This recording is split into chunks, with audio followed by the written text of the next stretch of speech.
to learn. He wants to get better each and every day. His receiver coach was T. Martin out at USC, which T was here in Pittsburgh. I called a couple passes from T. And so when I was covering Notre Dame and they played USC, T said, hey, man, I really want you to look at this Juju kid. Put tape on him. I mean, he loves to block. He loves to get his face dirty, has great hands. May not have top end speed, but you don't need that. You know, you still can, if you're a great route runner, you can catch the ball and you know the game upstairs. You know, I see him having a long and productive career. And anytime, you know, you're being compared to someone and now you're working with that person that they're comparing you to, man, he's kind of like a big sponge. He's just taking it all in, and each day he said, what do you think about this and stuff like that. So to have that opportunity to work hands-on with him is super exciting for me.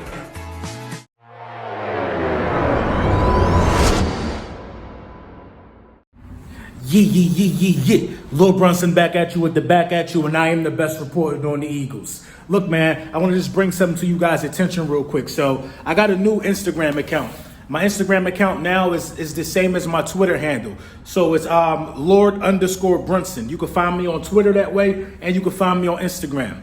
I changed Instagram accounts because I want to make everything just circulate more around the business. I had to separate the two from football, a football Instagram and a family Instagram. So if you're looking for me, it's Lord_Brunson. So far, we got like 100 and something people that already followed the account. Make sure you guys follow the account. If you still following the old account, just swing over and stay up to date on everything that's going on with the new account. The old account will be gone pretty soon. I'm trying to get all 3,000 of the followers I had on the old account to come on over to the new account, man. We're going to turn things up for 2020 as always. You know what I'm saying? The new logo is coming out soon. Everything, man. Everything new. Production, everything, man. But let me talk to you about Hines Ward.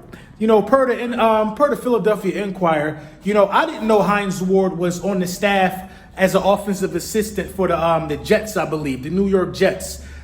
He's interested in the wide receiver coaching position that we have available.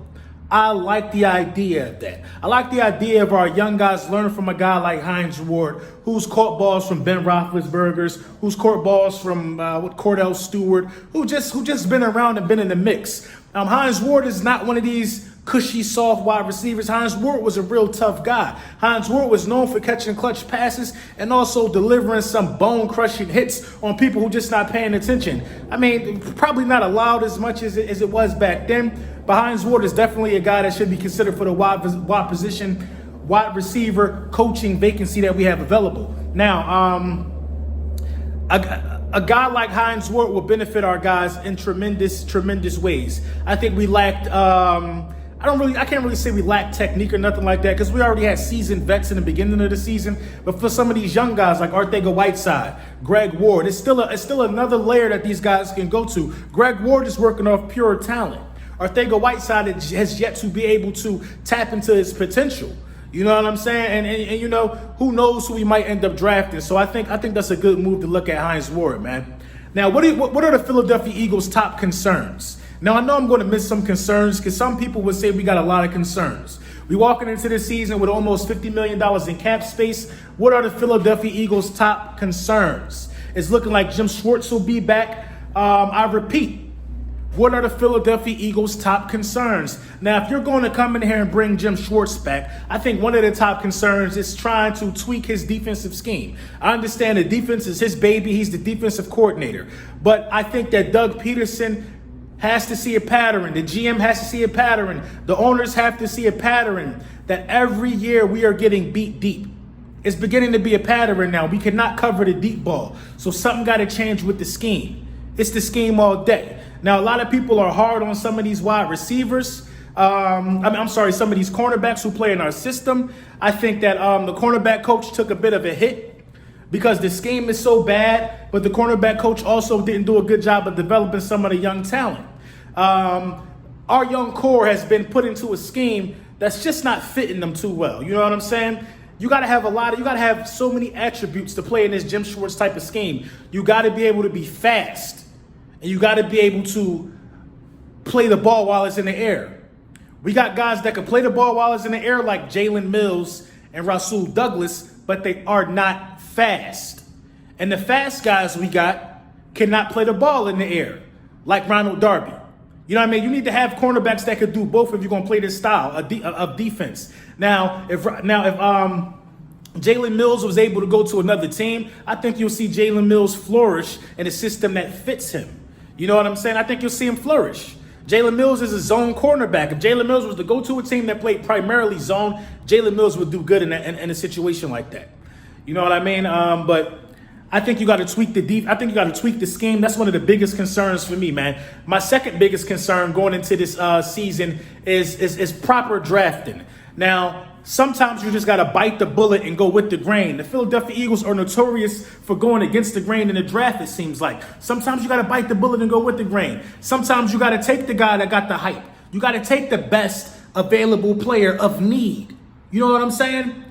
Don't take the best available player on the board. I'm not saying getting into a situation into where the dude that just won the championship, Burrow, into where Burrow's available and you take Burrow. What do we need him for? I'm saying if you're in a situation and the best player on the board is a wide receiver or offensive lineman, you take him, even if it's not a position in need. Sometimes you just got to stack up on this young talent. And the Philadelphia Eagles are bypassing guys and getting guys that they like on a personal level. You cannot fall in love with these rookies during their interview. Sometimes you got to draft the talent. If the guy ain't got a bad background or a bad history or a bad track record, you got to draft the talent. And the Philadelphia Eagles refused to draft the talent in the last draft. I mean, the blatant refusal to do so has basically put us in the bind and in the situation when we thought we were deep, when we weren't as deep as we were. You see what I'm saying? We thought we were deep, but we were not as deep as we were. You know what I mean? It was wide receivers that was drafted, that we could have drafted last year, that stepped right into a role and got the job done for their respective ball clubs. So you have to draft the best player available for the position of need. I'm not saying if the best tight end is on the board, you draft him. Why? You don't need him because you got two number one tight ends on your roster that both contribute to the game plan. You see what I'm saying? You got to be smart about this year's draft. And I think that's a major concern, a major need. The way we drafted the last 2 years, you got to ball that up and throw that in the trash, and you got to come correct this year. Seriously, you got to come correct this year. And the biggest thing, this is probably the biggest concern for me. I know offensive coordinator is I feel like offensive coordinator is very important.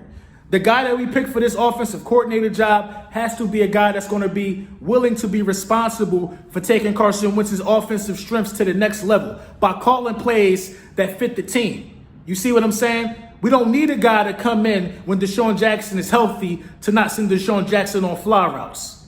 You see what I'm saying? We don't need a guy to come in to when Deshaun Jackson is healthy to throw a bunch of screens. We need guys to use their mind, use their eyes, utilize the talent that's available, and open up the playbook for Carson Wentz to do his very best this upcoming season. Now, I believe that's pivotal. So, a couple days ago, I was thinking that we got to rush to find this guy. No, you got to take your time to find this guy because we got championship pieces on our roster. We're just a few coaches away, a few offensive minds away from taking our team to the next level. And it got to be done in the correct manner. So you can't leave no stone unturned when you're talking about a job this important to the ball club. Now, I think that offensive coordinator is really important, but I feel like quarterback coach is just as important. So if you want to bring Del Filippo back for that job, I kind of understand that. But you got to bring somebody in there who's going to tell Carson Wentz this. Listen, you got to hold on to the ball. Carson Wentz's development in a nutshell is very critical to this team because Carson Wentz is an elite level quarterback. A lot of people disagree with that. A lot of people agree with that. He's an elite level talent. He makes spectacular throws. But if Carson Wentz didn't have as many fumbles as he had last season, you know what I'm saying? It would be a different ball game. It would be a different level of respect that nobody could take away from him because all they can talk about right now is the fumbles. Anybody's reaching if you're talking about health when Carson Wentz is concerned. You're just reaching now at this point. The fumbles were a bad situation for the Philadelphia Eagles. The fumbles were just as bad as the drop touchdown passes. So yes, this coaching staff situation has to be corrected and corrected swiftly. Let me know what you guys think in the comments, man.